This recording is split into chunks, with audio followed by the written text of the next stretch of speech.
Well, welcome back. Well, how do you think it's going to go from here? Chapter 13, The High King in Command. Now, said Peter, as they finished their meal, Aslan and the girls, that's Queen Susan and Queen Lucy, Caspian, are somewhere close. We don't know when he will act. In his time, no doubt, not ours. In the meantime, he would like us to do what we can in our own way. You say, Caspian, as we are not strong enough to meet Miraz in pitched battle? I'm afraid not, High King, said Caspian. He was liking Peter very much, but was rather tongue-tied. It was much stranger for him to meet the great kings of old out of the old stories than it was for them to meet him. Very well, then, said Peter. I will send him a challenge to a single combat. No one had thought of this before. Please, said Caspian, couldn't it be me? I want to avenge my father. You're wounded, said Peter. And anyway, wouldn't he just laugh at the challenge from you? I mean, we have seen that you are a king and a warrior, but he thinks of you as a kid. But sire, said the badger, who sat very close to Peter and never took his eyes off of him, will he accept a challenge even from you? He knows he has the stronger army. Very likely he won't, said Peter. There's always the chance. And, even if he doesn't, we shall spend the better part of the day sending heralds to and fro and all that. By then Aslan may have done something, and at least I can expect the army and strengthen the position. I will send the challenge. In fact, I will write it at once. Have you pen and ink, Master Doctor? A scholar is never without them, Your Majesty, answered Dr. Cornelius. Very well. I will dictate, said Peter. And while the doctor spread out a parchment and opened his inkhorn and sharpened his pen, Peter leaned back with half-closed eyes and recalled to his mind the language in which he had written such things long ago in Narnia's golden age. Right, he said at last. And now, if you are ready, Doctor. Dr. Cornelius dipped his pen and waited. Peter dictated as follows. Peter, by the gift of Aslan, by election, by prescription, and by conquest, High King over all kings in Narnia, Emperor of the Lone Islands and Lord of Cair Paravel, Knight of the most noble Order of the Lion, to Miraz, son of Caspian the Eighth, sometime Lord Protector of Narnia, and now styling himself King of Narnia. Greeting. Have you got that? Narnia, greeting, muttered the doctor. Yes, sire. Then he began a new paragraph. Said Peter, for to prevent the effusion of blood, and for the avoiding of all other inconveniences likely to grow from the wars now levied in our realm of Narnia, it is our pleasure to adventure our royal person on behalf of our trusty and well-beloved Caspian in clean wager of battle, to prove upon your lordship's body that he, said Caspian, is lawful king under us in Narnia, both by our gift and by the laws of the Telmarines, and your lordship, twice guilty of treachery, both in withholding the dominion of Narnia from the said Caspian, and in the most abominable, don't forget to spell it with an H, Doctor, bloody and unnatural murder of your kindly lord and brother, King Caspian, ninth of that name.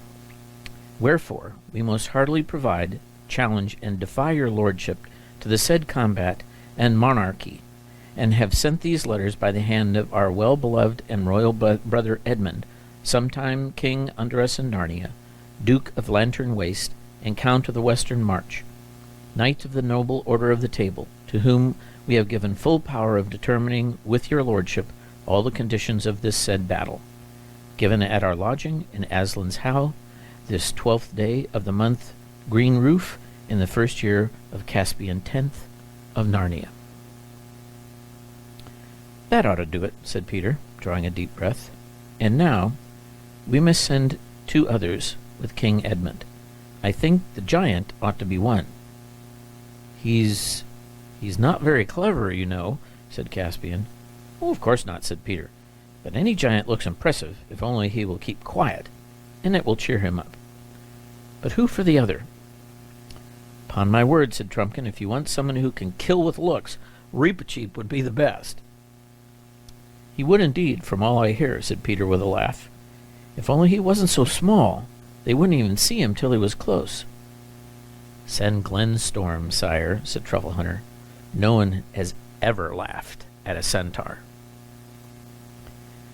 An hour later, two great lords in the army of Mraz, the Lord Glazal and the Lord Sopesian, strolling along their lines and picking their teeth after breakfast, looked up and saw coming down to them from the wood the centaur and the giant Wimblewether, whom they had seen in battle, and between them a figure they did not recognize. Nor indeed would the other boys of Edmund's school have recognized him if they could have seen him at that moment, for Aslan had breathed on him at their meeting, and a kind of greatness hung over him. "What's to do?" said the Lord Glazal. "An attack?" "Parley, rather," said Sopesian. "See, they carry green branches. They are coming to surrender, most likely."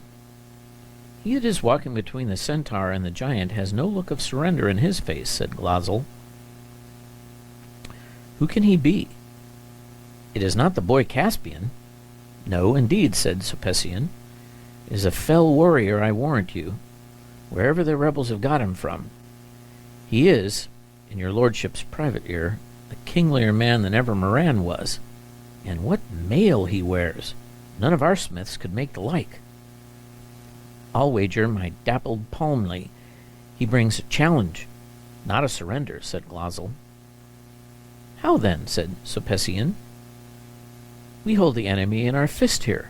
Whereas would never be so harebrained as to throw away his advantage on a combat." "He might be brought to it," said Glazal in a much lower voice. "Softly," said Sopesian. "Step a little aside here out of earshot of those sentries. Now, have I taken your lordship's meaning aright?" "If the king undertook wager of battle," whispered Glazal, "why, either he would kill or be killed." "So," said Sopesian, nodding his head. "And if he killed, we should have won this war." "Certainly. And if not?" "Why, if not, we should be able to win it without the king's grace as with him. For I need not tell your lordship that the Miraz is no very great captain, and after that we should be both victorious and kingless."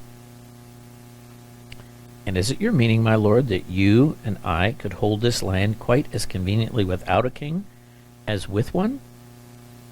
Glazal's face grew ugly. "Not forgetting," he said, "that it was we who put him on the throne. In all the years that he has enjoyed it, what fruits have come our way? What gratitude has he shown us?" "Say no more," answered Sopesian. "But look, here comes one of the two to fetch us to the king's tent." When he reached Miraz's tent, they saw Edmund and his two companions seated outside, and being entertained with cakes and wine, having already delivered the challenge, and withdrawn while the king was considering it. When they saw them thus at close quarters, the two Telmarine lords thought all three of them very alarming. Inside they found Miraz unarmed and finishing his breakfast. His face was flushed, and there was a scowl on his brow. "There," he growled, flinging the parchment across the table to them. "See what a pack of nursery tales our jackanapes of a nephew has sent us."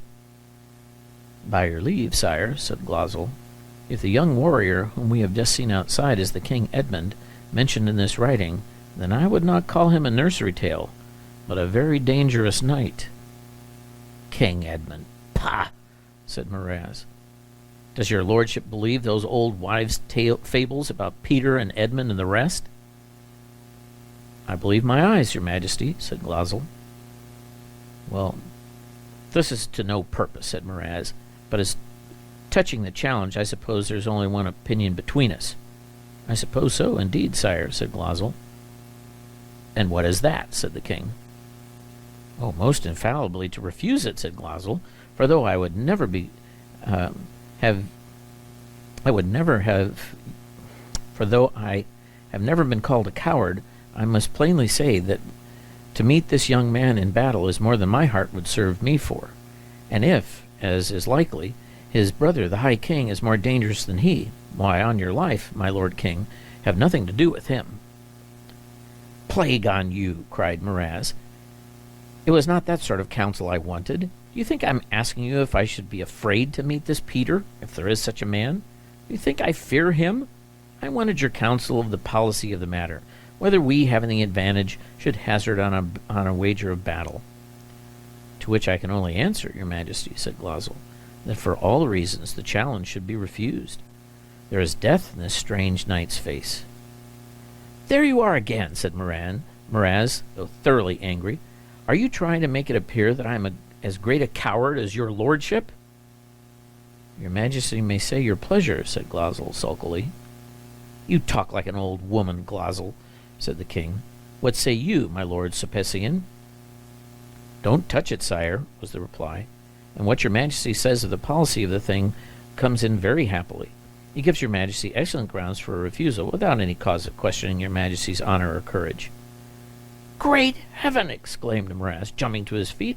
"Are you also bewitched today? Do you think I'm looking for grounds to refuse it? You might as well call me a coward to my face." The conversation was going exactly as the two lords wished, so they said nothing. "I see what it is," said Miraz, after staring at them with his, as if his eyes would come out of his head. "You're as lily-livered as hares yourself, and you have the effrontery to imagine my heart after the likeness of yours. Grounds for refusal, indeed!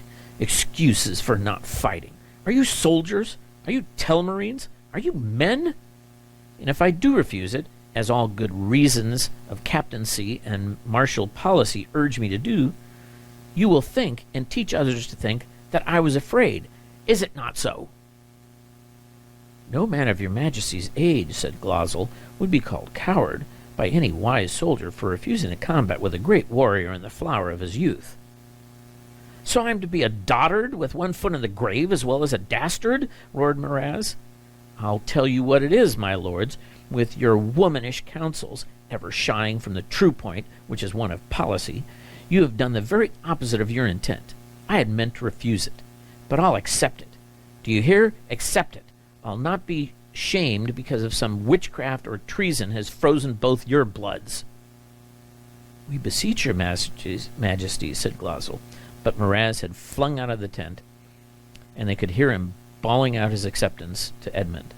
The two lords looked at each other and chuckled quietly. "I knew he'd go for it if he was properly chafed," said Glosel, "but I'll not forget he called me coward. It shall be paid for."